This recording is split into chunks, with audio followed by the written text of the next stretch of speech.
Question दिया है विच functional group can be represented in A compound having molecular formula C4H10O।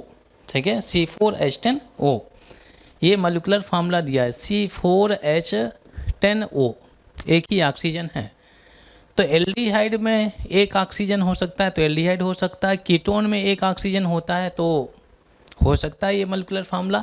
Acid में तो 2 oxygen होते हैं, तो लीजिए इसको मैं यहीं पर एलिमिनेट कर देता हूँ, सी ऑप्शन तो होने वाला नहीं है। अच्छा, इसके बाद में अल्कोहल आ गया, अल्कोहल में भी एक ऑक्सीजन होता है। ठीक है, एसिड की जगह ये लोग ईथर दे सकते थे, ठीक है, बट ये दोनों आइसोमेरिक में चले जाएंगे तो इस वजह से ईथर नहीं दिया हुआ है।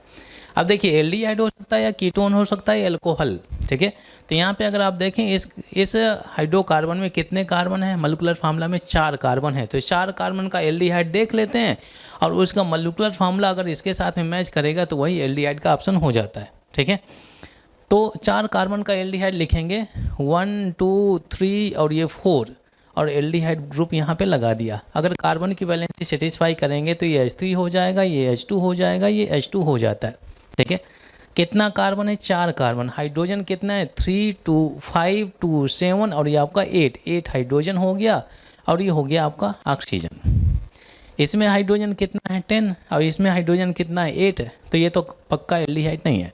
अगर एल्डिहाइड नहीं है तो कीटोन भी नहीं होना चाहिए, क्योंकि एल्डिहाइड कीटोन ये दोनों एक दूसरे के आइसोमेरिक होते हैं।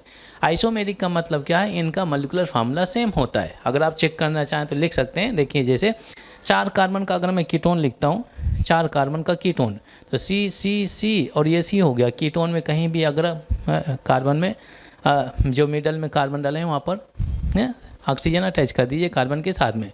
वैलेंसी सेटिस्फाई करेंगे कार्बन की तो यहाँ पे H2 हो जाएगा, ये H2 हो जाएगा और ये आपका H3 हो गया। तो ये कितना कार्बन है, 4 कार्बन। हाइड्रोजन 3 3 6 + 2 कितना हो गया, 8 हो गया और एक ऑक्सीजन हो गया। ठीक है ना भाई, तो यहाँ पे अगर आप देखें तो एल्डिहाइड कीटोन का मॉलिक्यूलर फार्मूला सेम है, दोनों एक दूसरे के आइसोमेरिक फॉर्म हो जाते हैं।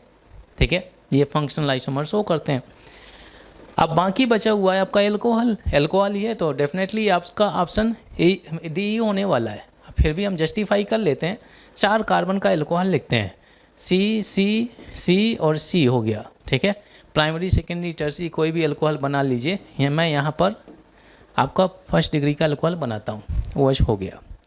वैलेंसी सेटिस्फाई करते हैं कार्बन की, 3 हाइड्रोजन 2 हाइड्रोजन 2 हाइड्रोजन और यहाँ पे हो जाएगा 2 हाइड्रोजन। ठीक है, काउंट करते हैं कार्बन कितने हो गए, 4।